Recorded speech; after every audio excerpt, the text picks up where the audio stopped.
নজর রাখবো শিলিগুড়ির দিকে। শিলিগুড়ির ৩৫ নম্বর ওয়ার্ডে অগ্নিকাণ্ড, অবৈধভাবে মজুদ তেলে আগুন। রাত 11:30 নাগাদ এই আগুন লাগে বলে জানা যাচ্ছে। ঘটনাস্থলে আসে দমকলের 3টি ইঞ্জিন।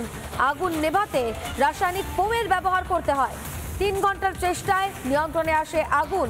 শিলিগুড়ির ৩৫ নম্বর ওয়ার্ডে আগুন লাগার ঘটনা। রাত 11:30 নাগাদ এই আগুন লাগে বলে জানা যাচ্ছে। অবৈধভাবে মজুত করা হয়েছিল তেল এবং সেই তেলেই আগুন।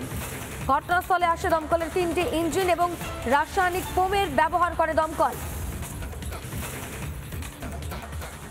11টার দিকে আমার বউ ফোন করছে, আমাকে বললো যে আগুন লাগছে। আমি কোথায় বলে আইসি গেটে। আর তুমি না বউ বাচ্চা নিয়ে এদিকে চলে যাও। আর কি বলবো দাদা, এই আগুনটা পুরো ডেঞ্জার দাদা। এই আগুনটা প্রায় লাগে, আইসিতেও লাগতে পারে। আইসিতে কেন লাগে না? আমাদের এই জায়গাটা গলিতে লাগে কেন? এই মাথা থেকে ওই মাথা, এই রোডটা শেষ। মনে হচ্ছে আমি কিছু বলতে পারলাম না দাদা, কিন্তু আগুন প্রায় লাগে। এই নিয়ে না 10 বার পার হয়ে গেছে, তেলে ফেলে আগুন লেগেছে।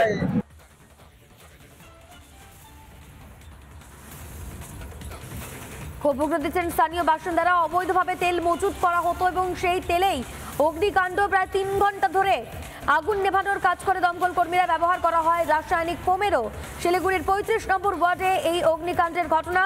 দমকল কর্মীরা কি বলছেন শোনাই আপনাদের। আমরা তো এখন বলতে পারছি না এটা কারণটা, চোরাই তেল সে বলতে পারছি না। কি দেখলেন? এটা ইনভেস্টিগেশন করে বোঝা যাবে।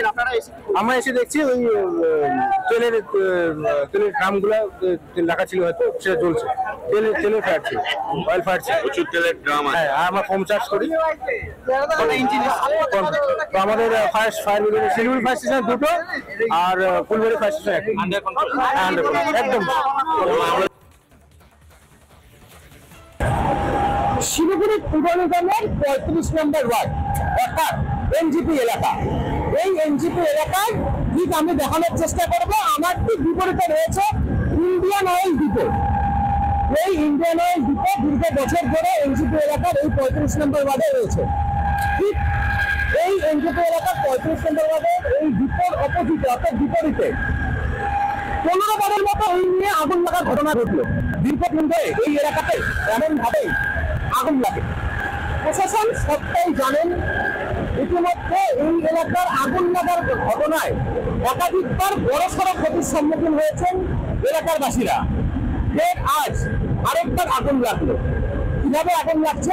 এলাকাবাসীরা বলছেন অবৈধভাবে তেলের ব্যবসা করা হয়। এই কারণেই দীর্ঘদিন ধরে এই এলাকাতে এমন ভাবেই আগুন লাগার ঘটনা ঘটে। পাশাপাশি প্রশাসন নাকি সবটাই জানে, জানার পরে কোনো কাজ হয় না।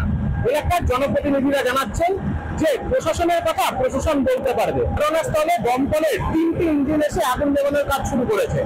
পাশাপাশি ইন্ডিয়ান অয়েল কর্তৃপক্ষ তারাও সাহায্যের হাত বাড়িয়ে দিয়েছে। অত্যাধুনিক ফোমের সাহায্যে এই আগুন নেভানোর কাজ চলছে। শহর শিলিগুড়ির ৩৫ নম্বর ওয়ার্ড থেকে রণজিৎ ঘোষ, রিপাবলিক বাংলা।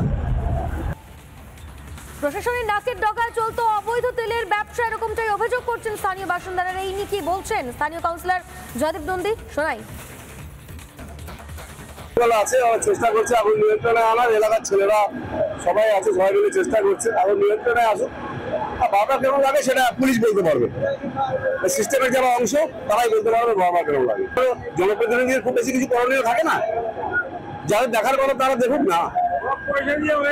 বারবার ঘটনা ঘটে যাচ্ছে, যাদের উপর দেখার দায়িত্ব তারা দেখুক। বোঝা যাচ্ছে না ঠিক ভেতরে, খুব বেশি ভেতরে যাওয়া যাচ্ছে না। ডিপেন্ডে বাড়ি মনে হচ্ছে ক্ষতি হয়েছে। নানা ধরনের কন্টেন্ট দেখার জন্য লাইক করুন, শেয়ার করুন আমাদের ফেসবুক পেজ, সাবস্ক্রাইব করুন আমাদের ইউটিউব চ্যানেল। পাশাপাশি অন্যান্য ব্রেকিং নিউজের জন্য অবশ্যই চোখ রাখুন রিপাবলিক বাংলায়।